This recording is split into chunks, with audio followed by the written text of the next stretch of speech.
Hey, salut tout le monde! Bienvenue au Gérard d'Estrade. Nous sommes aujourd'hui le 12 juillet 2021. Il fait beau, il fait chaud. On est là aujourd'hui pour parler des séries éliminatoires de la Coupe Stanley.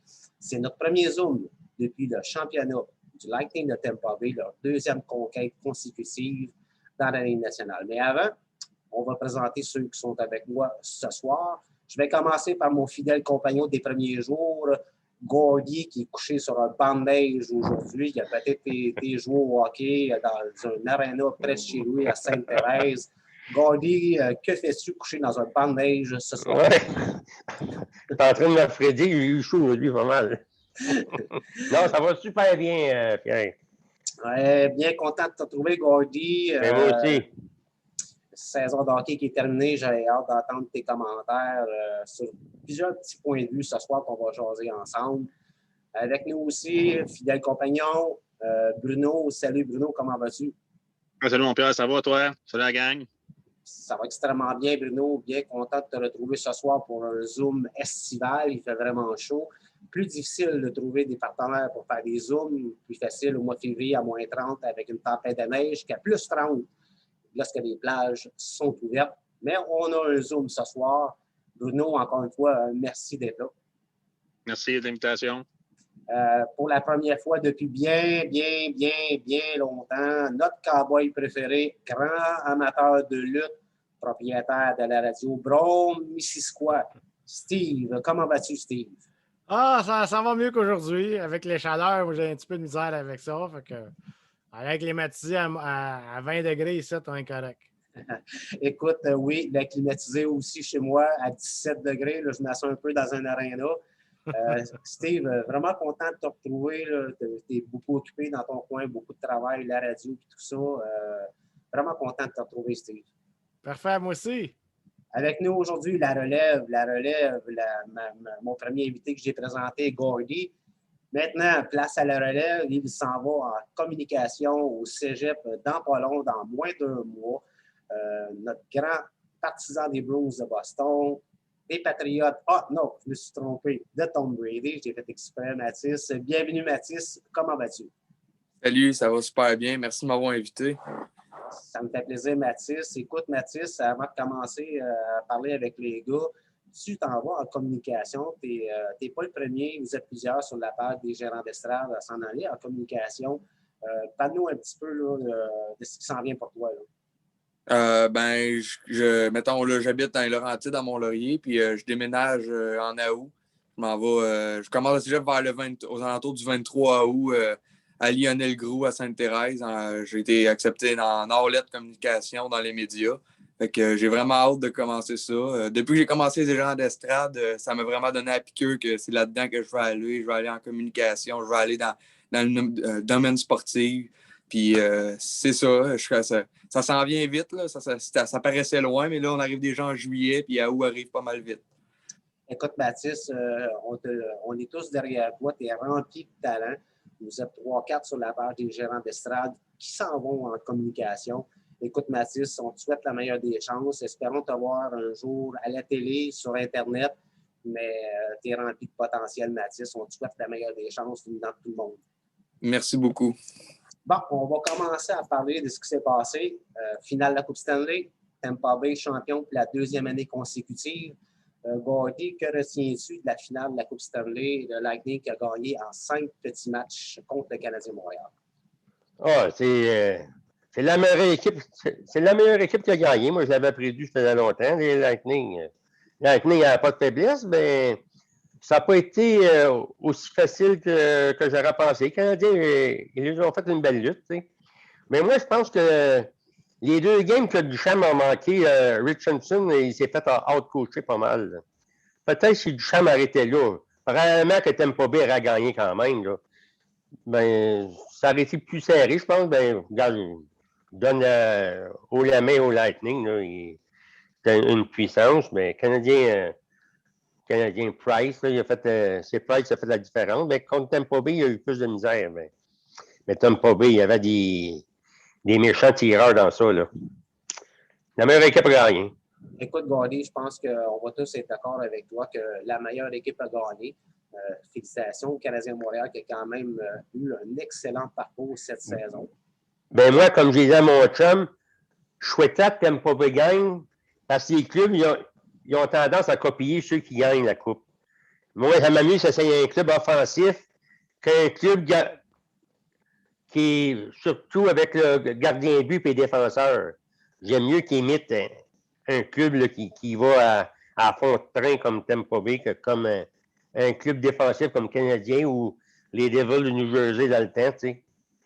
J'aime ça qu'ils imitent les bons clubs de même. Écoute, Gagné, tu as sûrement été présent lors des zones que je faisais sur la NFL avec Marc. J'ai tout le temps prôné l'offensive. Rarement, la défensive gagne des championnats. Marc il disait souvent le contraire avec ses Bills, mais à la fin, les Buccaneers ont gagné le Super Bowl avec leur offensive. Écoute, on va aller demander à Bruno. Bruno, tes commentaires, là, comme à RDS ou 5 à 7, à tête reposée, ça fait une semaine à peu près que le hockey est terminé. T'aimes pas champion pour la deuxième année consécutive, t'en penses quoi? Non, c'est sûr qu'il n'y a aucune surprise là-dedans. Moi, je ne suis pas d'accord avec ce que Gaulle dit. Richardson ou Ducharme, ça aurait été peut-être le même résultat. On s'entend que Price, c'était une série qui dépendait de Price. On t'entend-tu? Price, il avait beau arrêter, mais il ne pouvait pas scorer, le gars, tu sais. Je ne dis pas que les gars ont mal joué, ils ont tout tenté, mais Vasilevski, ben là, il prenait de la place dans le net. On s'entend comment est-ce qu'il est big. Puis non, c'était trop puissant. C'était sûr et certain. Ce qu'on savait, c'était pas gagnerait, mais ce qu'on savait pas, c'était en combien de matchs. Puis ça a été en 5. Je pense pas que ça aurait été en plus que ça. Montréal avait beau tout essayer. Tampa Bay ripostait tout le temps. Écoute, comme je disais à Gaudy tantôt, la meilleure équipe a gagné. Le Canadien a essayé de batailler le mieux qu'il pouvait, mais sur papier, sur place, au final, c'est la meilleure équipe qui a gagné.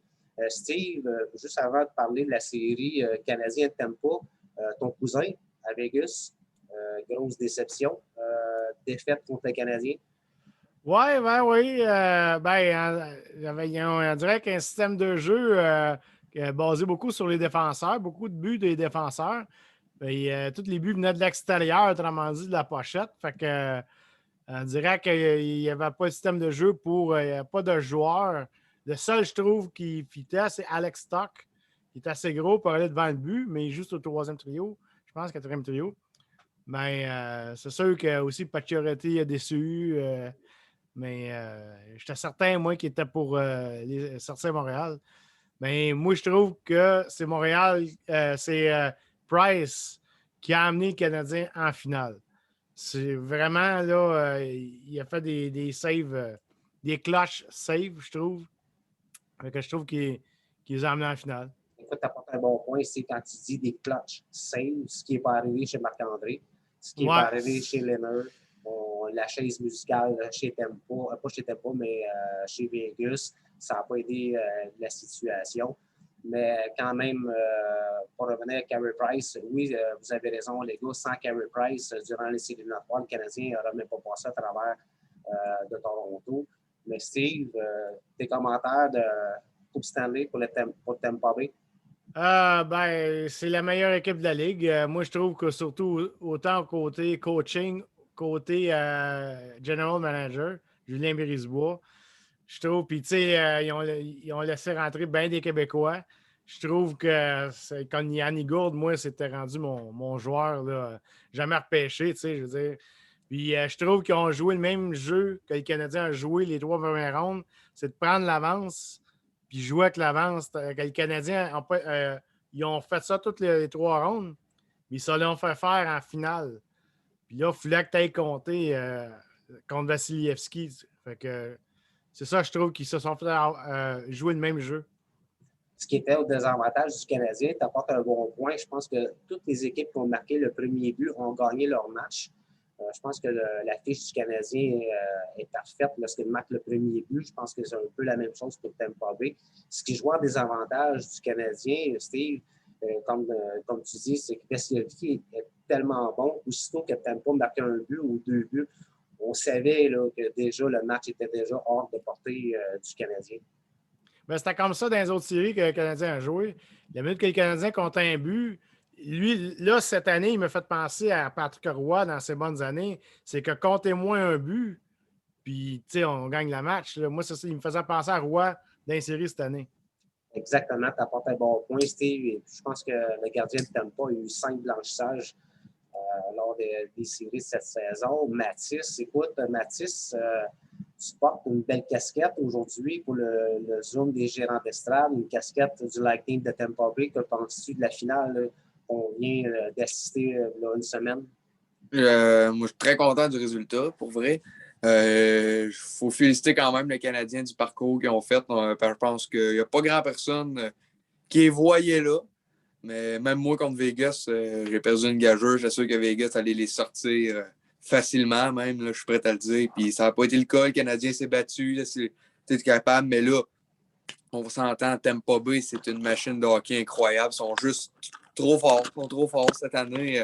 Encore une fois, ils ont prouvé que des gars, ils n'ont pas nécessairement Stamkos, il n'a pas nécessairement été là. Point, même à ça, il n'a pas été là dans la série-là, mais on a vu des gars comme Coleman, Pat Maroon qui a fait des buts, qui ont été capables. Tous les trios ont été capables de produire à Tampa Bay. Puis, comme tu as dit, Vasilevskiy, quand il joue avec un avance, c'est très difficile de. On pouvait quasiment dire que la game était à l'eau quand Tampa Bay avait une avance de 2-0. Mathis, tantôt, tu as dit que tu as perdu une gageure contre Vegas. C'était quoi ta gageure? Ah. Nous allons immortaliser ceci sur un Zoom des gérants d'estrade. Alors, Mathis, est-ce que tu veux nous dire c'était quoi ta gageure? Ma gageure était que si les Golden Knights gagnaient, ben, avec un de mes amis, il allait s'acheter une casquette des Golden Knights et prendre une photo avec. Et le contraire, c'était que si le Canadien gagnait contre les Golden Knights, j'allais m'acheter une casquette du Canadien et prendre une photo avec. Ce que j'ai fait d'ailleurs. Alors, Mathis, est-ce que tu veux... Non, la porter. Alors, voici Mathis avec une casquette du Canadien Montréal qui va être sur les Zooms à tout jamais sur la page YouTube. Mathis, je te félicite d'honorer ta gageure. C'est ça qui est le fun lorsqu'on parle de sport. C'est pas nécessairement de gager de l'argent, mais on voit souvent ça. Je te gage, tu portes mon chandail. Si je gagne la série contre ton équipe, tu portes mon chandail. Parlant de chandail, Gordy, tu nous as raconté une histoire tantôt, avant d'entrer en onde, de porter un chandail. Tu as gagné aussi un pari avec un de tes amis. Explique-nous donc un peu c'est quoi. Ton micro, Gordy. Un de mes chums, c'est un fan fini des Canadiens. Il a le sang d'un veine du CH. On a gagé à son camping. Si le Canadien gagnait, mais moi, je me promenais toute la journée avec le chandail des Canadiens. J'allais sur sa fille. Ils m'ont nargué, sa fille. Puis si c'était le contraire, ben lui, il porte un chandail des Browns toute la journée pour faire des jeux. Ben là, j'ai donné le choix. Un Chara, un Lucic ou un Bobby Orr. Il a choisi Bobby Orr. Pardon. Je ne suis pas tellement surpris de son choix. J'ai hâte de voir les photos que tu vas prendre avec ton ami là, qui va porter un chandail des Browns durant 24 heures à ton camping. Écoutez, les gars, il y a une grosse controverse. Là, ça a brassé sur les réseaux sociaux depuis la défaite du Canadien de Montréal. Les anti-Canadiens, les abs haters, comme on les appelle. On va se faire une petite parenthèse. Les gars, on est tous un peu présents sur les mêmes groupes de sport sur Facebook. C'est hallucinant ce qu'on a lu, ce qu'on n'a pas entendu, là, mais ce qu'on a lu sur les réseaux sociaux. Gordy, je vais rester avec toi. T'en penses quoi de tous les messages qu'on a lus? C'est incroyable, les anti-Canadiens, les haters du Canadien. En partant, je veux dire, ils n'ont pas 65 ans comme que je vais avoir, fait qu'ils seraient plus tranquilles que ça. Non, j'en revenais pas, hein. Mais j'ai lâché un groupe à cause de ça. C'était incroyable, les haters se sont envoyés à chier, puis les noms qui se traitaient un puis l'autre, là. Je n'étais plus capable, j'ai délité le groupe. C'est infini, je ne vais plus sur ce groupe-là. Puis il y en a d'autres dans d'autres groupes. C'est la même affaire. Là. Je ne pensais pas qu'il était si hater que ça. Là. Ben, c'est parce que le monde, on dirait qu'il ne se respecte pas. Là. Écoute, Gordy, moi, j'ai rarement vu ça. Là. On le vit quand c'est Canadien Blues. Mais là, de ce que j'ai vu durant les dernières journées, puis même encore là, dernièrement, là, c'est rendu, c'est un débordement total. Ça me fait pas décrocher, là, mais je trouve ça quand même hallucinant ce qui se passe. Ben, je vais te dire, sans être chauvin, j'ai trouvé que les haters des Bruins vis-à-vis Canadiens étaient pires que Canadiens vis-à-vis des Bruins. Mais peut-être ça aurait été le contraire, Boston en finale, là, j'aurais vu le contraire. Oui, exactement. J'ai hâte de voir, Bruno, toi avec, tu es présent sur les mêmes pages que moi, là, que nous. C'est hallucinant ce qu'on a vu dernièrement sur les réseaux sociaux, les haters du Canadien à Montréal. T'en penses quoi? Ah, ça n'a pas de foutu à l'heure. Ce n'est qu'un jeu, ce n'est pour s'amuser. Puis, le monde prend bien trop ça au sérieux. Si le monde haït tellement Montréal, là, il y en a des groupes qui existent anti-canadiens. Allez sur ces groupes-là. Puis soyez moins direct, ça n'a pas d'allure, c'est rendu ridicule, c'est plus rendu drôle. Puis là, le monde envoie chez l'autre, dans notre groupe à nous autres, puis il y en a des groupes anti-canadiens. Allez-y, il y en a plein. C'est pas nous autres qui existent, là.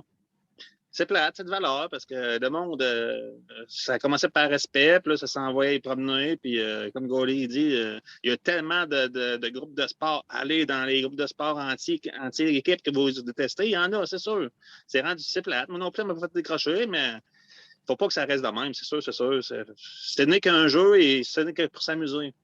Écoute, Bruno, il est comme un peu temps qu'on passe à autre chose. Les anti-canadiens, les abs haters, les Bruins, toute l'équipe, il fait beau, c'est choses du passé. Mais Steve, tu es un fan des Bruins depuis plusieurs années. Tu as connu la rivalité canadien-Bruins. Que penses-tu de ce que tu lis présentement ou dernièrement sur les réseaux sociaux? Moi, je trouve que ça reflète les réseaux sociaux en général. Parce que autant il y a des athlètes, je pense surtout féminines ou des chanteuses, des femmes, qui se font ramasser puis se font dire des choses que les personnes ne diraient pas en personne. Moi, je trouve que c'est vraiment le pouls des réseaux sociaux, ce qu'on a vu. Mais, tu sais, moi, je trouve que se serait peut-être produit la même chose, mais je pense moins pire, si justement, quand Boston est en finale. Moi, je me souviens quand Boston avait gagné la Coupe, puis tu voulais organiser quelque chose pour ramasser de l'argent pour les enfants, c'était de peinturer des chars aux couleurs du Canadien, puis les démolir. Puis tu avais reçu des menaces de mort. Bon, fait que garde Sergachev, là, il a reçu des menaces des partisans du Canadien. Puis ils ont menacé sa famille. Fait que moi, je pense que ça résume les réseaux sociaux aujourd'hui. Écoute, Steve, tu as une maudite bonne mémoire parce que, oui, pour ceux qui ne le savent pas, en 2011, on avait gagné la Coupe Stanley. J'avais organisé la parade, toute l'équipe. J'avais marqué sur mon Facebook qu'on était pour avoir une minoune dans le cours de la brassure olympique peinturée au cadre du Canadien Montréal. Puis c'était comme 5 piastres du coup de masse sur le char. Une maudite bonne mémoire, Steve. Et puis, ça avait provoqué un délire mental sur Facebook. J'ai dû comme pas faire l'événement. D'abord, c'était pour ramasser de l'argent pour le centre normal éveillé, je me souviens bien, là, quelque chose comme ça. Là. Mais tu as raison, Steve, les réseaux sociaux, ça a du bon, mais ça peut être malsain à côté. Ça n'a pas de sens. Mais tu sais, Pierre, ça va avec les réseaux sociaux. C'est la personne qui écrit en arrière du clavier. Tu sais, il faut que la personne soit logique, il faut qu'elle évolue, puis il faut qu'elle vienne avec le temps, tu sais. C'est facile d'écrire n'importe quoi en arrière d'un clavier. Mais mon âme, c'est juste un sport, c'est juste un jeu. Et tu sais, je veux dire, il faut que tu évolues dans la vie. Puis, comme tu dis, il faut passer à d'autres choses, d'haïr autant que ça Montréal, d'haïr autant que ça Boston. On ne veut pas, n'importe quelle équipe qui va aller là, tu vas les haïr tout le temps. N'importe qui va se présenter à la coupe, tu vas les haïr autant. Il faut que le monde évolue. Oui, c'est les réseaux sociaux, mais c'est le monde en arrière des claviers aussi, bien. Oui, tu as raison, Bruno. Mais je pense que ça fait partie du sport en général. On peut voir ça au soccer en Europe, on peut voir ça au football. Vas-y, Gaulier. Oui, pour voyez, comme Steve a dit, les chanteuses et les femmes. L'autre fois, j'écoutais Chantal Maccabé. Elle disait elle ne pouvait pas dire toutes sortes d'affaires qu'elle se fait traiter sur les réseaux sociaux. Oui, j'en doute pas, Gaulier. Comme je disais tantôt, les réseaux sociaux, ça a du bon, mais ça peut être très malsain. Mathis, écoute, tes commentaires, la finale de la Coupe Stanley, je pense que tu me l'as donné, là, mais j'ai été un petit peu mélangé avec les commentaires là, des réseaux sociaux. Ben, sur les réseaux sociaux, ça n'a aucun sens. vraiment, le monde peut être méchant. Tu sais, quand ça reste dans le hockey, tu sais, OK, tu peux. Moi, je suis dans le fait que tu peux insulter l'équipe de l'autre, tu peux aller piquer en quelque sorte d'autres membres.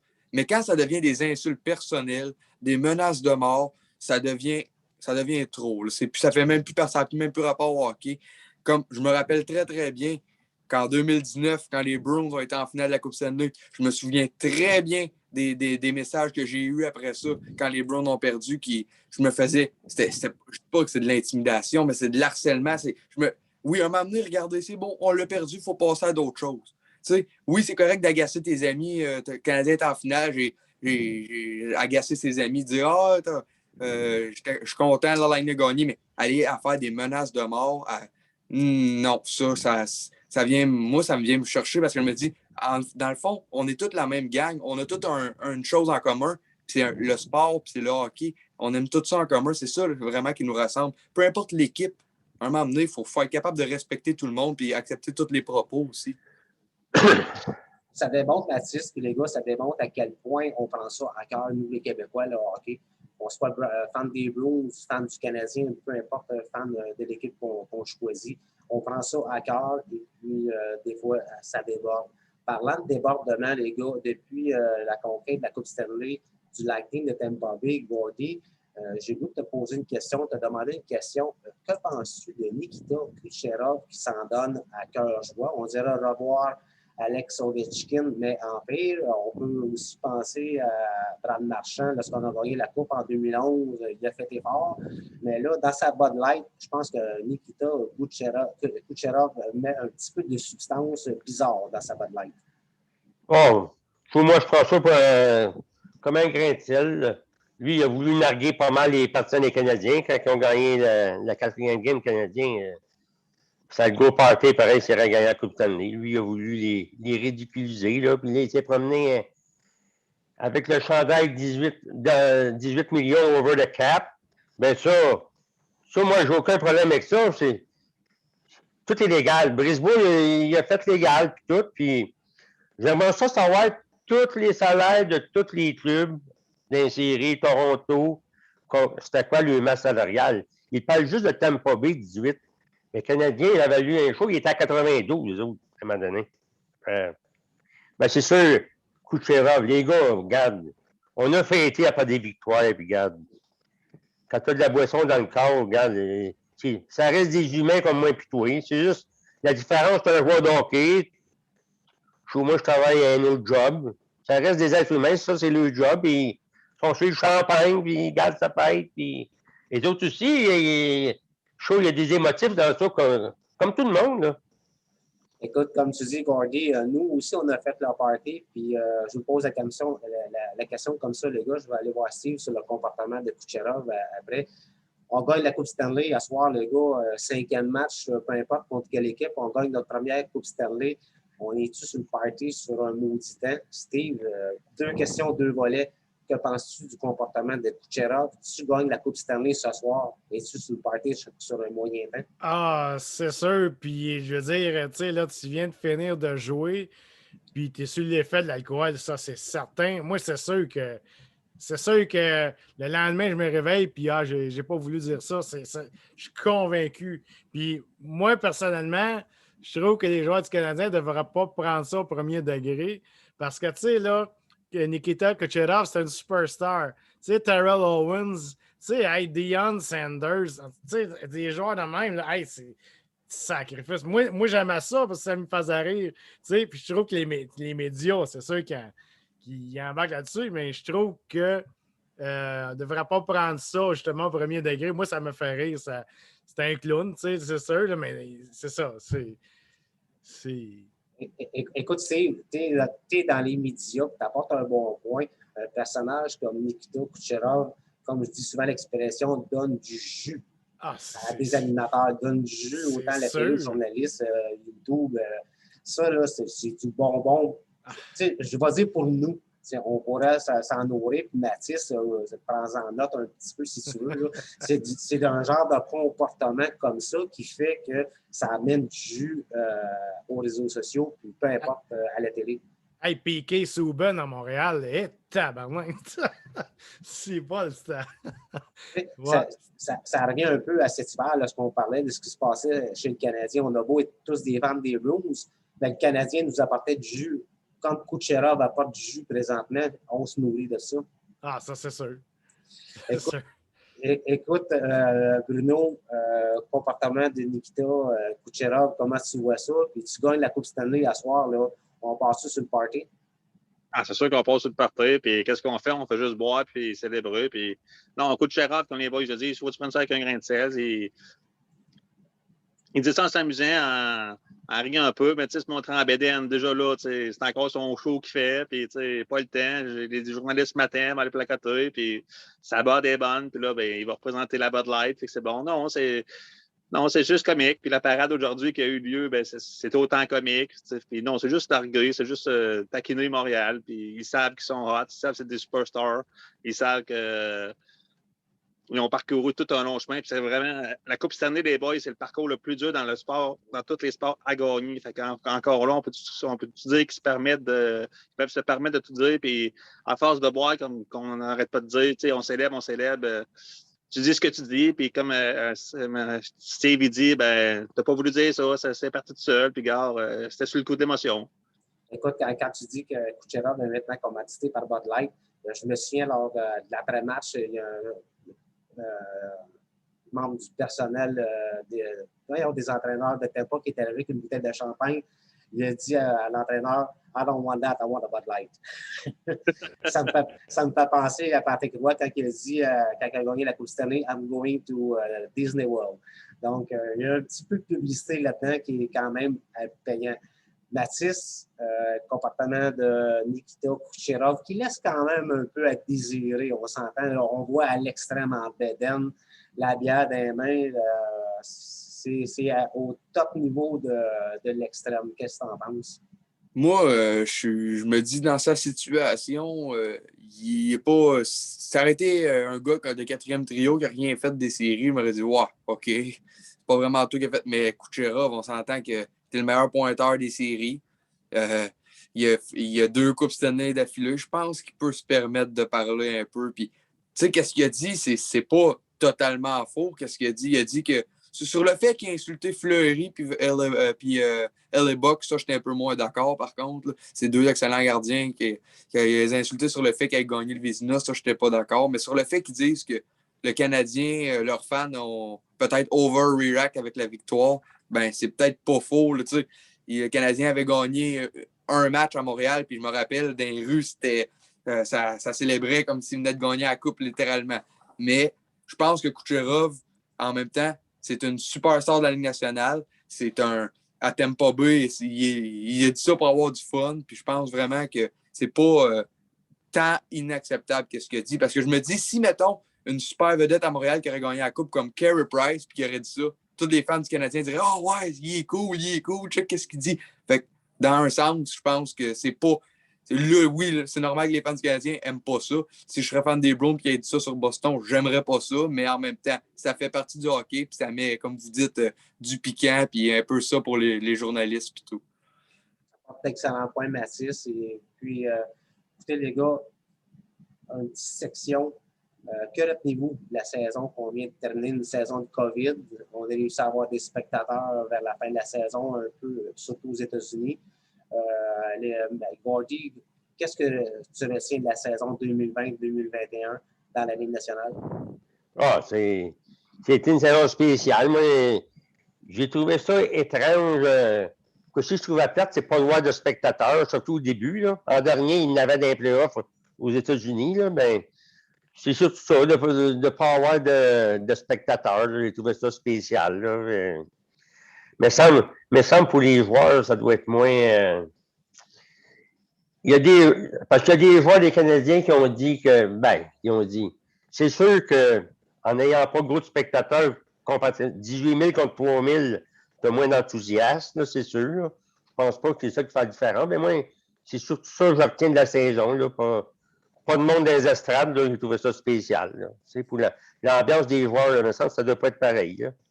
Effectivement, Gordy, ça doit être assez spécial comme joueur de hockey d'embarquer sur la glace avec aucun spectateur. On a eu souvent des zooms sur ce sujet. Steve, que retiens-tu de la saison qu'on vient de finir? Moi, personnellement, j'ai eu de la misère à embarquer vraiment à cause justement des spectateurs. Moi, je trouve que c'était plate au bout. T'entendais quasiment les gars parler à sa glace.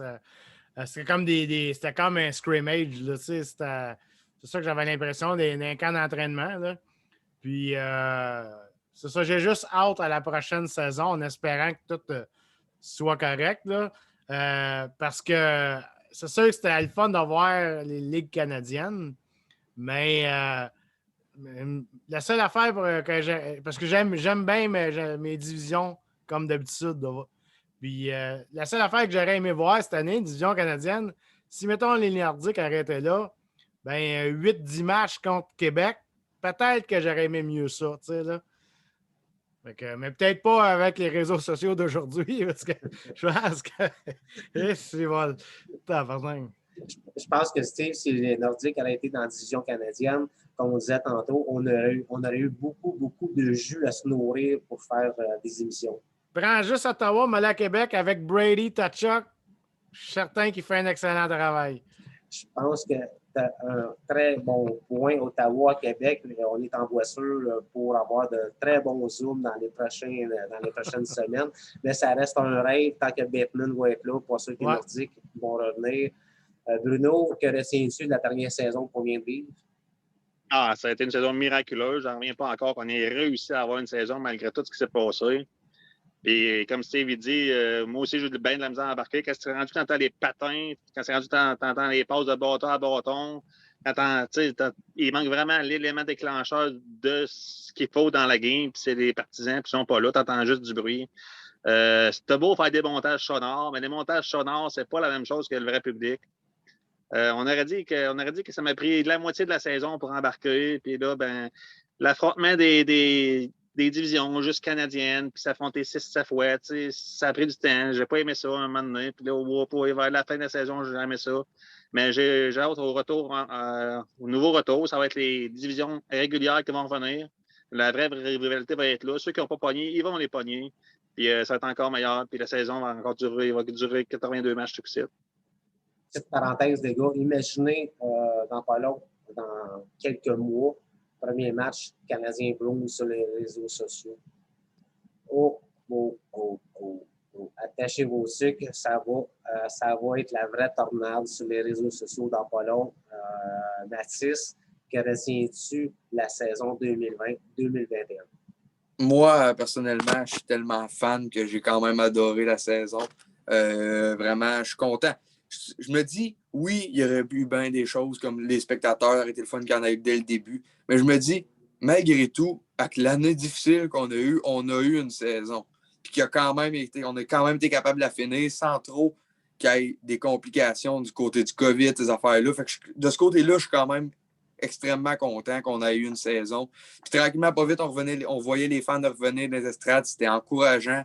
Puis moi, vraiment, je te dirais le moment que j'ai le plus embarqué dans la saison, personnellement, en tant que fan des Browns, c'est quand on a été chercher Taylor Hall. C'est là que vraiment qu'on dirait que les espoirs ont comme renié de mon côté parce que je ne m'attendais pas à grand-chose de la saison, comment qu'elle se déroulait puis tout. Je me disais, bon, on va-tu faire les séries, on va-tu pas les faire? Mais à la fin, j'étais vraiment à 100%. Puis en série, j'étais vraiment à 100%. En plus, il y avait des fans. C'était vraiment des belles séries quand même, malgré tout. Je pense que j'ai apprécié ma saison. Écoute, Mathis, tu apportes le nom de Tyler Hall. Te souviens-tu qui avait collé la shot sur les gérants d'estrade d'aller chercher Tyler Hall? Ouais.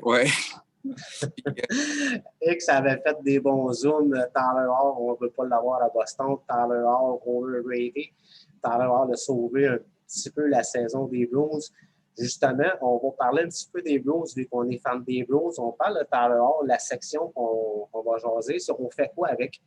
On va commencer, vu que Mathis t'a apporté le point. Tyler Hall, agent libre, on fait quoi avec? On le garde-tu à Boston sur le deuxième trio? On lui donne-tu une montagne d'argent? Qu'est-ce qu'on fait avec? On a un beau casse-tête. Là, Taylor Hall, il a dit qu'il veut rester à Boston. Il a en plus dit que c'est pas l'argent qui va faire en sorte qu'il va signer son prochain contrat. Les Bruins vont dire qu'ils veulent garder Taylor Hall. Bruce Cassidy, le coach, a dit qu'il veut Taylor Hall. Je pense qu'on n'a pas le choix de le garder. Puis c'est sûr que si tu veux lui donner 3 millions, il va partir. Il faut lui donner même un montant à sa juste valeur. Si on veut le signer, moi, je serais prêt à lui donner un 4 ans, le nombre d'années qu'il veut, parce que Taylor Hall, vraiment, depuis qu'il est arrivé à Boston, on a vu les Browns métamorphoser. Krejci, on l'a vu renaître. Je pense littéralement que si les Browns gardent Taylor Hall, ils pourraient aller chercher un bon défenseur cet été. Les Browns auraient toute une équipe, je pense, pour être dangereux. Donc, Taylor Hall, je pense que c'est un morceau des Browns. Il faut le garder à Boston. Puis, comme tu disais aussi, Taylor Hall, tu l'avais collé à shot. Moi aussi, je faisais, mettons, sur mon groupe des Browns, à chaque jour, pendant la semaine à venir, avant la date limite des transactions, je faisais une cible que les Browns pourraient aller chercher, à détailler. Puis, j'avais mis Taylor Hall. Puis, je regardais les commentaires récemment, justement. Non, non, non, pas touche à Taylor Hall, c'est un paquet de troubles dans le vestiaire. Puis là, je regardais quand Taylor était à Boston. Quel joueur, il faut le garder, il faut le garder. Moi, ça faisait longtemps que je le voulais en plus à Boston. L'été passé, je disais à mes amis, je voudrais Taylor Hall dans mon équipe, je voulais Taylor Hall. Cette année, quand il est arrivé, je pense que ça a changé la saison des Browns. Ça l'a sauvé en quelque sorte. Écoute, Mathis, je pense qu'on va tous être d'accord avec tes commentaires. Ça a vraiment solidifié le deuxième trio. On se souvient des débats qu'on a eu avec Tuukka Rask. Mais je vais aller voir Gordy. Gordy, par là, on fait quoi avec? On lui donne-tu 5 millions par année, 3 ans, 4 ans, 5 ans? 6 millions par année, on fait quoi avec? Taylor Hall, c'est un bon joueur, mais je ne suis pas convaincu encore. Je suis loin d'être convaincu. Moi, il m'a très déçu contre les Islanders. Contre les Islanders, je ne l'ai pas vu. Moi, ça dépend. À Boston, il y a tellement d'affaires. J'ai encore vu aujourd'hui Jack Eichel, j'ai vu une interview, ils l'ont interviewé dans son village dans le Massachusetts. Lui, il aimerait s'en venir à Boston.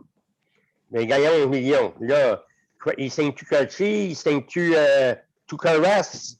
Il y a bien des dossiers en même temps. Là. Je ne sais pas sur quel côté que Sweeney va s'en aller. Là. Si tu amènes Jack Eichel à 11 millions, tu donnes comment? Je trouve Pasternak, il a 36 millions pour 6 ans. Taylor Hall va tout plus cher que Pasternak? Je pense que non. Moi, je donne le choix entre les deux. Je prends Pasternak. Ouais, ça dépend du prix. Moi, je ne donne pas plus que 6. Moi, Gordy, j'ai marqué aujourd'hui sur notre page Facebook que je donnais un contrat de seulement 2 ans à Taylor Hall, 5 millions par année. S'il n'est pas content de ça. Parce que Taylor Hall, il a vraiment gagné tout ce qui a été. C'est pour ça que Gordy, comme je te dis, moi, c'est 2 ans maximum, un contrat à long terme pour un joueur comme Taylor Hall. J'ai des hésitations. Plus que 5 millions, tu apportes un bon point. Pasternak a gagné 6. Taylor Hall, c'est un premier choix total.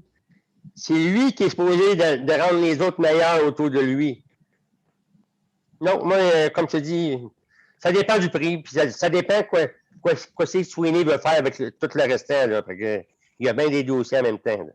Exactement. Il y a beaucoup de dossiers à amener chez les Blues. Je suis content qu'on parle des Blues. On va revenir parler un petit peu du Canadien avant la fin de l'émission. Steve, Taylor Hall, on fait quoi avec Taylor Hall? Moi, ça serait 2 ans, 4 millions par année. Je trouve qu'il manque de chien, je ne sais pas trop quoi, là. Mais sauf que c'est le perfect fit pour Taylor Hall, je trouve, dans les équipes qu'il a faites dans les dernières années. Je trouve qu'il est à sa place avec les Bruins. Mais pas dans un rôle, un peu comme Phil Kessel, je trouve.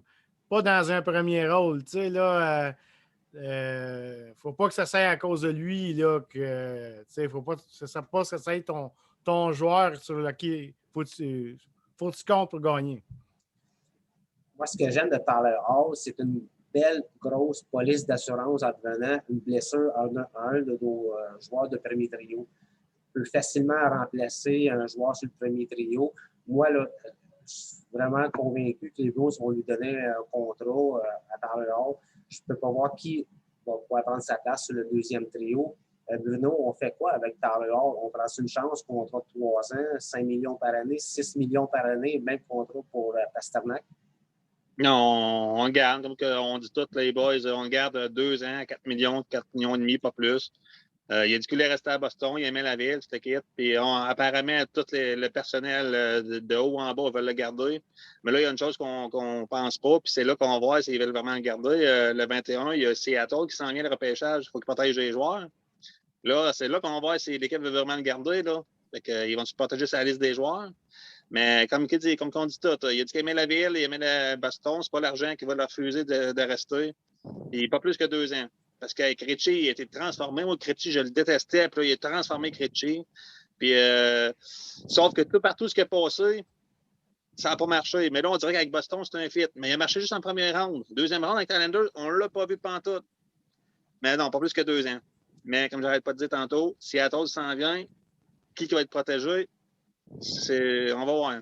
Ça porte un bon point, Bruno, avec Seattle qui s'en vient dans pas long. Mathis, oui, vas-y, Mathis. Ouais. Juste un petit point sur Seattle. Les Browns ont confirmé que Taylor Hall, Tuukka Rask, ces gars-là qui tombent agent libre, ils n'ont même pas besoin d'être protégés parce que Seattle ne prendront pas le risque d'aller chercher un gars qui tombe agent libre dans une semaine après puis qui risque de le perdre pour rien. Donc, Taylor Hall, Tuukka Rask, David Krejci, on peut les ôter de notre liste de protection pour sauver d'autres gars parce qu'ils ne seront pas sélectionnés par Seattle. C'est ça l'avantage. C'est bon, merci Mathis, good. Bon point, Mathis. Merci de la précision, Mathis. Tu viens de nommer un joueur qu'on a eu plusieurs zooms cet hiver en débat, Tuukka Rask. Tuukka Rask se trouve agent libre. On a eu plusieurs débats, moi puis toi, Mathis, puis ça a été tout le temps dans le respect, c'est ça qui était le fun. On se retrouve avec un casse-tête à Boston. On se retrouve avec 4 bons gardiens. On a Alak, Swayman, Valder et puis Tuukka Rask. Mathis, à tête reposée, la saison des Blues est terminée, ça fait un bout. T'es Don Sweeney, tu fais quoi avec le casse-tête des 4 gardiens de but? Moi, j'aurais un plan bien précis si je serais à sa place. Swayman, ça c'est sûr qu'il va être là. Alak, malheureusement, si on ne le signe pas, il va aller. Je souhaite qu'il signe dans une grosse équipe comme numéro 2 parce qu'il peut apporter quelque chose de très bon à une équipe. Rask, on le sait qu'il va être blessé. Il y a une opération. Il va être blessé jusqu'en janvier avec son opération. Donc, moi, ça me fait penser un peu à l'an dernier, Nikita Kucherov, qui a été blessé à long terme. Pourquoi pas faire la même chose avec Tuukka Rask? On lui donne un contrat pas cher parce qu'il a dit que s'il ne jouait pas à Boston, il prenait sa retraite, Tuukka Rask. Donc, donnons un contrat de 3-4 millions. Mais il ne va pas compter sur la masse salariale cette année vu qu'il est blessé à long terme. Avec le 3-4 millions qu'il prend, on va aller signer un joueur de profondeur. Puis en attendant, Swayman est amplement capable de faire la job de numéro 1. Il l'a prouvé cette année. OK. Donc, tu apportes un bon point avec le contrat de Tuukka Rask. Mais si Alak s'en va, on commence la saison avec Swayman et Vladar? Oui, Swayman et Vladar. Moi, je mettrais Swayman numéro 1, Vladar numéro 2. Je pense qu'ils sont capables de faire la job en attendant. Puis quand Rask revient, je mettrais Swayman numéro 2 puis Vladar dans la AHL en attendant. C'est ce que je ferais si je serais Don Sweeney. Et qu'on va avoir des bons zones dans pas long. Mathis, je vais prendre en note ce que tu viens de me dire. On commence la saison avec Swayman et Vladar devant les buts des Blues. Mais écoute, ton jeu de mathématiques est bon, Mathis. Et puis Julien Brisebois l'a compris assez vite avec Tampa Bay. Beau jeu de mathématiques. Gordy, on a un petit casse-tête à Boston.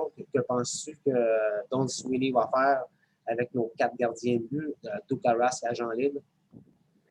Oui, je sais que Tuukka Rask, même je ne suis pas sûr que ce n'est pas au mois de février qu'il revient.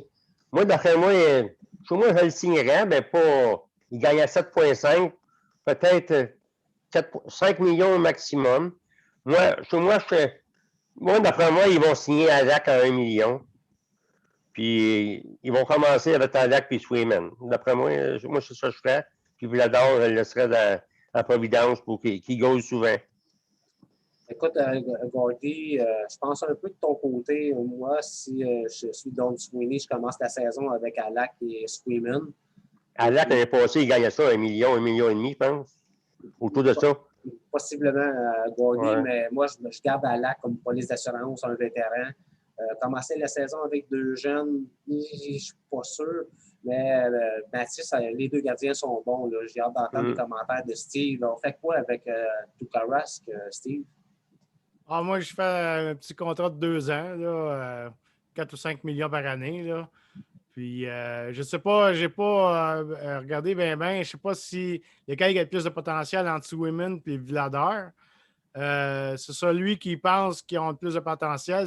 Moi, c'est lui que je laisse à Providence pour qu'il soit numéro 1, pour qu'il gold, prenne encore plus d'expérience. Puis celui qui est peut-être numéro 2 d'un prospect, je le mets adjoint.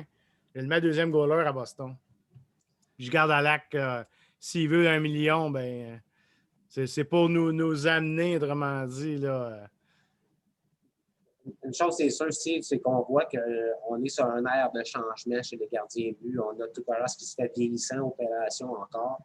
On va commencer la saison prochaine en janvier ou en février. J'ai hâte de voir ce qui va se passer chez nos Blues dans pas long. Bruno, tu étais de mon côté cet hiver d'échanger Tukaras pour avoir un joueur d'élite avant la venue de Tyler Hall. Maintenant, on est rendu à la décision, on fait quoi avec Tukaras? On le laisse partir ou on signe à court terme? Non, je t'avais avec tous les boys. On garde 2 ans. Alex, je voulais qu'on s'en débarrasse, mais là, avec tout ce que j'ai entendu des boys, Alex, tu le gardes numéro 2. Swayman, tu le mets numéro 1. Swayman, on l'avait gagné le goal l'année passée. Puis qui est calme, ce gars-là? Puis il se déplace bien. Puis il n'est pas stressé. Vlador, tu le laisses dans l'équipe B pour qu'il prenne l'expérience. Tu vas avec Swayman numéro 1. Puis Alex, c'est un gardien numéro 2. Tu le laisses numéro 2. Fait que Swayman numéro 1, Alex numéro 2. Je pense pas mal comme toi, Bruno. Je pense que tous les gars ont un peu la même opinion. Les gars, vas-y, Mathis. Il y a une question aussi qu'il faut se poser, c'est que si, mettons, on signe Halak, parce que je ne serais pas en désaccord qu'on regarde Halak puis Rask, mais si Halak il accepte le rôle de signer à 1,5 million pour aider à Swayman pendant son année, vu que Rask est blessé, quand Rask va revenir de sa blessure, on va encore jeter Halak aux poubelles. Je ne suis pas sûr que ça va y tenter nécessairement. Je pense plus que moi, il va peut-être vouloir partir de Boston. Pas parce qu'il n'aime pas ça, mais justement parce qu'il sait qu'il va se faire remplacer encore dès que Rask va revenir. Excellent point, Mathis. Excellent point, Mathis. C'est pas sûr que ça va y tenter à Halak d'être le backup du backup en attendant que le backup revienne. Très, très bon point, Mathis. Écoutez, les gars, on va continuer le jeu. Vous faites quoi avec? On va revenir un peu chez le Canadien de Montréal. Il reste une dizaine de minutes à l'émission. Marc Bergevin, tout le monde voulait le crucifier il n'y a pas longtemps. Nomination du DG de l'année à la fin de l'année. Nomination au DG de l'année. On fait quoi avec Gordy? Son contrat lui reste qu'une saison, Marc Bergevin. Tu fais quoi avec Marc Bergevin? Moi, je laisse finir son année parce que Bergevin, il est venu en supplémentaire la 5e partie de se faire mettre dehors. Si Toronto gagne la 5e partie supplémentaire, il passe pour un 0. Là, il passe pour un héros. Mais le fil est à mince en tabarouette. Parce que si c'est pas du COVID, là, les Canadiens, les 2 dernières années, ils ne font pas des playoffs. Ça fait combien d'années qu'ils ne font pas des playoffs? 5 ans en ligne, je pense? 6 ans? 5-6 ans? Bien, il s'en va dans la finale. J'y laisse. Il y a des bons jeunes qui s'en viennent, des défenseurs. C'est sûr que Caulfield va être l'année prochaine. Là, les Suzuki, Keke devraient être meilleurs. Ben, les autres ici, Bergevin, il y a bien des affaires à faire. Là, ben, moi, j'attendrai pour. Je ne lui donnerai pas une prolongation de contrat. Comme je te dis. Autre que la COVID, là, ça fait 5 ans qu'il ne fait rien. Sauf que là, Marc Bergevin a un gros as de pique, un as de cœur, un as de carreau dans son top 4, nomination au DG de l'année. On a tous tombé en bas de notre chaise quand on a entendu ça. Pardon. Steve, on fait quoi avec Marc Bergevin? Un autre contrat de 3 ans? Non, moi, je le laisserais aller dans la saison parce que ça va être une saison normale. De 82 matchs, puis beaucoup de voyagements, beaucoup de blessures dans les équipes. Moi, j'attendrais que l'année passe voir comment ce que c'est, mais ça s'est déjà vu, ça. Des coachs gagner ou être en nomination une année, puis l'année ensuite, ils sortaient. Là. Fait que moi, je pense plus qu'ils vont donner un contrat à Ducharme de 3 ans, mais pas Marc Bergevin. Justement, Steve, tu apportes un bon point. Ma prochaine question va être à propos de Dominique Ducharme. J'ai bien hâte de voir ce qui va arriver avec Marc Bergevin. Est-ce qu'il veut continuer sa route avec le Canadien? On a comme pu voir entre les lignes qui était comme satisfait de ce qui s'est passé cette année. Est-ce qu'il veut encore revivre le Ramassabon de Montréal, le Lancer Compte de Montréal? Il a la chance de quitter cette année. Admettons qu'il décide de prendre sa retraite donc, comme ça. Là, il va pouvoir se dire « Je suis le dernier directeur général à avoir amené le Canadien de Montréal en finale de la Coupe Stanley. » Sortir par la grande porte, on pourrait dire. C'était sa meilleure année de trade. Là. Il a fait un all-in. Puis il l'avait dit à Duchamp quand il a remplacé Julien. Il dit le next, c'est moi. Fait qu'il a fait un all-in cette année. Lui. Moi, je trouve que c'était la meilleure job qu'il a faite dans les années qu'il était à Montréal. C'est pour ça que j'apporte le point, Steve. On l'apporte souvent, on en parle souvent. Est-ce qu'on se retire en pleine gloire ou on essaye une autre saison puis que là, tout déboule? Marc Bergevin, présentement, là, est comme un dieu à Montréal. Là. Il a emmené le Canadien en Coupe Stanley pour la première fois depuis 1993. Admettons qu'il se retire, il va tout être comme celui. Ben, tu peux profiter de cette montée-là pour peut-être aller dans une autre équipe puis avec un bon contrat. Tu sais, là, tu peux profiter de cette vague-là aussi. C'est sûr qu'ils vont le crucifier à Montréal, mais je veux dire, quand tu es un. Comment je pourrais dire? C'est ça, ta valeur, tu sais, il a ramené la guerre, là. Tu sais, là, quand il disait, on va peut-être aller à Montréal, il faisait ça juste pour gambler, là, faire monter, en tout cas. Moi personnellement, j'y ferais passer la saison, j'attendrai à la fin de la saison. J'ai bien hâte de voir ce qui va se passer dans le dossier de Marc Bergevin. Bruno, t'en penses quoi? Tu fais quoi avec Marc Bergevin si t'es Jeff Molson? Non, tu laisses finir son contrat. L'année qui reste, tu y laisses. Pareil, le gars, ce qu'il voulait, c'était aller à la Coupe Stanley. Il y a été. Malheureusement, il a perdu. Il a voulu bâtir l'équipe qu'il a bâtie. Il l'a bâti comme qu'il voulait. Toffoli, les trois petits jeunes joueurs, puis toute l'équipe. Non, qu'il fasse un an de plus. Le résultat qu'il aura avec 82 matchs, il l'aura. Il pourra se dire que c'est le dernier qui a amené l'équipe à Montréal. Tu y laisses finir son année de contrat. Je pense qu'on va tous être d'accord. À date, vous êtes tous d'accord sur le même point. On lui laisse finir son contrat. Aucune prolongation de contrat. Je suis quand même un petit peu surpris de vos réponses, les gars. Mathis, es-tu d'accord avec les gars ou tu lui donnes une prolongation de contrat? Moi, je ne donne pas de prolongation de contrat. Oui, il nous a apporté à la finale de la Coupe Stanley, mais comme Gordy a dit, il n'aurait peut-être pas fait les séries. Cette année, ils sont à un but de renvoyer Marc Bergevin et tout le monde changer l'équipe au complet. C'était à un but en prolongation contre Toronto de finir ça direct là. Marc Bergevin, je n'ai rien contre lui, mais il l'a dit en plus, il est fatigué mentalement. Je pense littéralement qu'il va finir son contrat et il va prendre sa retraite. Moi, c'est l'impression qu'il me donne. Il va partir avec ça. Il va honorer son contrat, comme il a dit. C'est sa dernière année. Il l'a dit en entrevue, il veut honorer son contrat. Alors, il va finir cette année. Il va essayer peut-être un gros morceau pour essayer de peut-être de se rendre au maximum qu'il peut avec l'équipe qu'il a. Mais après ça, je pense qu'il va tout simplement céder sa place. Ça ne lui tentera même pas de signer un contrat, une prolongation de contrat. Écoute, vous avez tous le même point, les gars, que Marc Bergevin est à une période, à un but de se faire éliminer. Peut-être on aurait vu débarquer à Montréal Patrick Roy.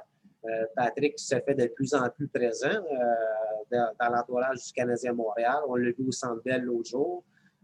Une ou deux conférences de presse avant les matchs du Canadien. Verra-t-on Patrick Roy un jour débarquer à Montréal? Ça va être à suivre. Tu sais, Pierre, avec la saison qu'il vient de connaître, Bergevin, là, il voudrait bien se reposer, mais là, si Seattle s'en vient le repêchage, après, c'est le repêchage de la Ligue, après, c'est le joueur autonome. Le gars, là, il ne peut pas se reposer, même s'il voudrait. Fait que peut-être que le gars il va dire ah, moi, je fais ma dernière saison, puis après, je prends ma retraite. Hey, je n'ai pas manière de me reposer, je veux pas. Directeur jusqu'entraîneur, tu n'as pas le temps de te reposer. Bruno, j'ai quasiment le goût de dire pauvre petit chat. Que ça doit être donc difficile. Hein? En Gordy, pauvre petit chat, il a pas, Marc Bergevin, il n'a pas le temps de se reposer. Il doit jongler avec tous les millions sur son bureau. Steve qui a pelleté de la roche aujourd'hui à 30 degrés dehors. Pauvre petit chat millionnaire. Je ne pouvais pas m'empêcher d'ouvrir la parenthèse des pauvres petits chats. Mathis, je sais que ça te fait sourire quand j'ai mon expression les pauvres petits chats. Les gars, avant de terminer, il y a eu une petite controverse aussi cette année chez le Canadien de Montréal. Ça a été le sujet de plusieurs Zooms. Philippe Danault, on a été contents des Québécois chez le Lightning qui ont gagné la Coupe Stanley, plusieurs Québécois. Chez le Canadien, il y en a plusieurs. Il y en a un. Philippe Danault qui n'a plus de contrat. Malheureusement, le seul hic à Philippe Danault, on en a parlé souvent, c'est sa perte de performance offensive. Très, très bon défensivement, mise au jeu. Gordy, t'es Marc Bergevin. Tu fais quoi avec Philippe Danault? 5 millions par année, comme qu'il veut, 3-4 ans? Je m'en suis avec 2 points parce que je viens d'avoir une visite inattendue. Ça fait 1 an et demi, je ne l'ai pas vu. Là, il vient d'arriver. Ça va falloir que je te laisse. Okay. Moi, je dis pour Danault, moi, d'après moi, Danault, il est parti. Parce que le Canadien, de chose qui s'est fait planter par Shifley, là, comment il s'appelle, là? Evans, d'après moi, il va prendre la place à Danault. Tu as Payling qui va peut-être faire le club. Moi, d'après moi, Danault va devoir avoir au moins 5 millions. Ça doit. Chose à New York Islanders, c'est ça qu'il y a 5 millions pour 6 ans. Enfin, il va vouloir avoir ça, puis je suis pas sûr que Bergevin va vouloir y donner, parce que j'avais entendu dire que c'était ça qu'il avait eu 5 millions par année, puis il l'avait refusé. Moi, d'après moi, il s'en va à Jean libre. Puis ton deuxième point, il faut faire que je te laisse pour Ducharme. Moi, Ducharme, c'est sûr que je le signe. Moi, Ducharme, je l'ai bien aimé. C'est sûr, conférence de presse, il y a de la misère, là, tu vois. Ben, ça va venir avec le temps, il va venir meilleur. Ben, j'ai bien aimé son coaching. C'est un gars qui est calme, puis il a gagné tout ce qui était. Moi, j'ai bien confiance à Ducharme. Moi, tu as vu la différence avec Claude Julien, là. C'est un autre style, là, puis regarde, il a amené le Canadien à la finale de la Coupe Stanley. C'est sûr, c'est Price, ben, pas rien, le coach est là pour... coach est là quand même, là, tu vois que... Non, moi, je l'aime bien, puis il faut donner une chance à un Québécois, hein. Écoute, Gordy, avant que tu nous quittes, c'est un de nos derniers Zooms pour un petit bout. Le hockey est terminé, il va y avoir du football dans pas long. Gordy, en quelques mots, comment vois-tu le restant de ton été? Moi, ça va être 2-3 games de golf. Là, je vais essayer d'aller jouer une game de golf avec toi, en tout cas. Ou une game de tennis, en tout cas. Du vélo en masse. Oui, je suis allé passer une semaine au lac Saint-Jean. Là. Je regarde pour aller dans le bout de l'autre bord du Mont-Tremblant une autre semaine là-bas. Là. Puis vélo, un petit sport. Tennis, là, j'ai 3-4 joueurs de tennis. On va commencer à jouer. Là. Ça va être pas mal ça. N'oublie pas le tournoi de hockey des gérants d'estrade qui s'en vient. Je travaille pas là-dessus. Mon rêve, j'ai une photo. J'ai mis ta photo, je visionne. Je t'envoie ça à bord des oreilles. Écoute, Gordy, merci d'avoir été présent pour le Zoom d'aujourd'hui. Je te souhaite, on va se reparler bientôt, mais je te souhaite une bonne été. Et puis, encore merci d'avoir été présent, Gordy. Oui, bien merci. Puis merci à la gang, Bruno, Steve, Mathis. Passez toute une belle été. Au plaisir de se revoir. Merci. Bye, Gordy. Salut, les gars. Steve, on va continuer avec toi. 2 questions avant de terminer. Dominique Ducharme, moi, je lève mon chapeau à Dominique Ducharme. Il a mis sa tête sur le bûcher. Vous en souvenez, les gars, au début de sa signature de contrat, on a fait des zooms sur Dominique Ducharme. Je n'étais pas un de ses plus grands amateurs, mais je lui lève mon chapeau. Là, réussi à emmener le Canadien en finale de la Coupe Stanley. Ma première question, tu fais quoi avec? Ma deuxième question, Steve, Philippe Danault, tu fais quoi avec? Ben pour Duchamp, moi, je trouve qu'en le nommant intérim, ça y enlevait de la pression. Tu sais, là, moi, je trouve que ça y a enlevé de la pression. Puis moi, je le signerais à 3 ans. Contrat de 3 ans, qu'une année d'option comme la plupart des contrats.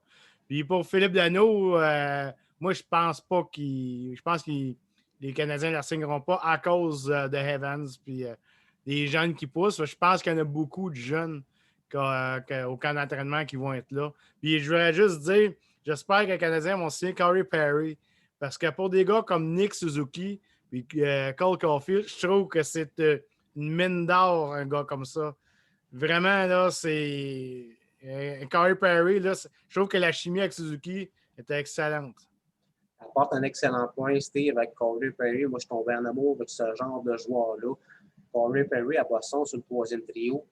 Ben, c'est parce que c'est pas compliqué. Corey Perry, il est dans le slot.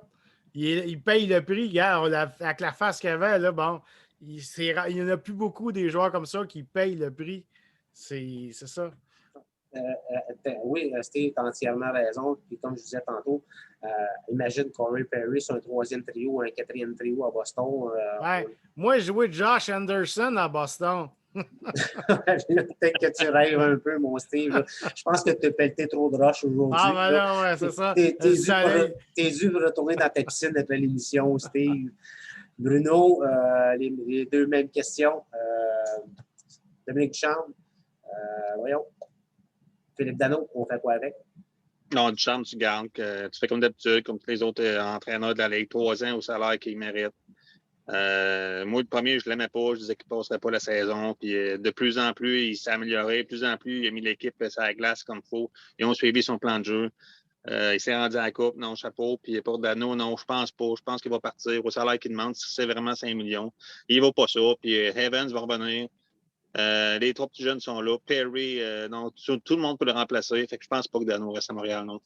Comme je disais tantôt, le gros point faible de Philippe Danault, c'est que son attaque est inexistante. Il y a 2-3 buts ou 5 buts par année. Ça fait cher du million, ça fait cher du but. Mathis, même question. On fait quoi avec Dominique Ducharme et Philippe Danault? Dominique Ducharme, c'est simple. Tu n'as pas le choix de le prolonger avec la fin d'année qui est faite.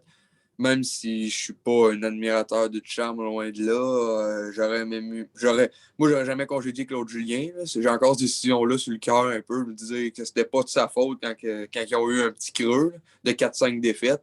Mais bon, une saison 56 matchs, ça va vite. Donc, la décision a été prise, puis Bergevin sentait l'eau chaude venir. Puis là, ben, il a brassé les cartes, ça a marché. Fait que là, ils ont été en finale, tu sais. Tu peux pas dire à Ducharme, oh, on te signera pas. Il a été en finale. Tu sais, tu peux. Ça serait n'importe quoi de l'autre de là. Il a bien fait la job. Faut l'admettre. Donc, moi, je signerais, comme tout le monde dit, un contrat de 3 ans avec Ducharme. Puis du côté de Philippe Danault, le Canadien, je pense qu'ils vont le laisser partir, honnêtement, aux agents libres. Ils ont des bons jeunes à signer dans les prochaines années, comme Kotkaniemi qui va être assigné. Il y a Caulfield, Suzuki qui vont être assignés quand ils vont finir leur contrat recru. Puis, tu sais, si Danault demande 4-5 ans à 5 millions, ça fait ça sur la masse. Donc, je pense qu'il va partir aux agents libres que des gars comme Evan qui est capable de le remplacer. Écoute, Mathis, on est tous d'accord avec tes propos. On est tous un peu sur la même opinion à propos de Danault et de Ducharme. Les gars, avant de terminer l'émission d'aujourd'hui, petit dernier tour de table, Steve, qu'est-ce que tu vas faire d'abord cet été? Les Zooms hockey sont comme pas mal terminés, à moins d'une grosse nouvelle qui va arriver dans les prochaines semaines. Ah, ben moi, au mois de juillet, ma belle-fille va accoucher, fait qu'elle m'a allé voir un bébé. Ensuite, au mois d'août, ben, j'ai un baptême parce qu'il y a un autre petit gars. Fait que là, ça fait ça. Puis là, ben, cette année, elles m'ont fêté mes 50 ans à la fin du mois d'août. Fait qu'un gros party. Fait que, avec un gros rassemblement. Donc, on va voir Steve Marchessault déguisé en Nikita Kucherov sur les réseaux sociaux avec sa Bud Light puis sa bouteille de champagne puis ses 50 ans. On va peut-être réussir à être 30, mais si on met tout un chandail du Canadien, on peut être 5000 bien tassés. Fait que c'est ça qui est l'avantage des chandails du Canadien. Ah, qu'on pourra en parler longtemps de ce sujet-là. En passant, une petite question bien vite faite de même, les gars. Là. Croyez-vous qu'il y avait 3500 partisans du fan du Canadien au Centre Bell? Steve, oui, non. Ah, moi, je pense que c'est sûr qu'il y en avait plus. Là. C'est sûr. C'est clair. Je pense que je n'ai pas besoin de demander la question à Bruno et à Mathis. Là. Il y a eu un petit tour de passeport de Jeff Molson lors des matchs au Centre Bell. Bruno, c'est un des derniers hommes hockey pour un petit bout. La NFL s'en vient dans pas long. On va avoir des beaux hommes, les Patriots, les Buccaneers. On va pouvoir taquiner Mathis qui a viré son capot de bord pour les. Ça va être la première fois qu'on va être en compétition. Premier match Patriots, Buccaneers dans pas long. On va pouvoir avoir des hommes qui s'en viennent. Pour la première fois, Mathis va être contre nous avec son chandail de Tom Brady. Mais je n'ai pas parlé, j'ai mon chandail de Tom Brady dans le placard aussi. Mais ça va être la fin des hommes qui s'en viennent. Bruno, comment vas-tu le reste de ton été? Un travail, la copine, on va aller au centre-ville, sur les terrasses, les restaurants, faire du décapotable. Et c'est sûr qu'une fin de semaine que je suis en congé une fin de semaine sur 3, c'est sûr qu'on va aller à Québec, passer une fin de semaine là. Tellement tranquille, Québec, c'est le fun, c'est cool. Puis ça va pas mal être ça. Décapotable, restaurant, Québec, puis le travail, la copine. Écoute, Bruno, tu parles de Québec. Le 25 juillet, je prévois aller voir un match des Diamants de Québec à Québec. Le match est contre Trois-Rivières. Là, c'est plus intéressant contre Trois-Rivières. Je vais y penser. C'est contre les Aigles de Trois-Rivières. Le match est à 4 heures. C'est le seul match de la saison des Diamants qui est présenté à 4 heures. Les autres matchs, c'est tous à 7h30.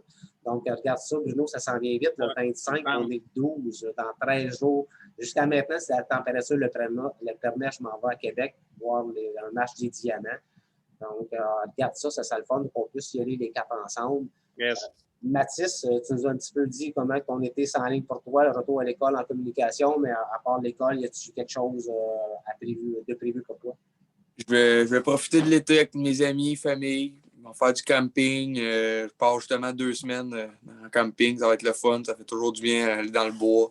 Puis, pas grand-chose sinon à part de ça. Je me prépare avec l'école tranquillement. Puis, j'ai bien hâte de parler de football avec vous, même si je ne suis pas dans le même clan. Bien hâte de voir comment Cam Newton va s'en sortir contre le grand Tom Brady. Parle-moi pas de Cam Newton, s'il te plaît, Mathis. Moi, j'ai hâte de voir le nouveau corps arrière que les Patriotes ont signé en première ronde, top premier choix. Là. Je ne me souviens pas de son nom. C'est Jones, son nom de famille, si je me souviens, Mathis. Ouais, Mac Jones. Il est prometteur, selon moi. Donc, ça va être à suivre. J'ai commencé à regarder les Alouettes, ce qui se passe un peu à gauche aussi. Steve, merci d'avoir été présent. Ça fait vraiment plaisant de te retrouver, en espérant te retrouver plus vite que lors du dernier Zoom. Ouais.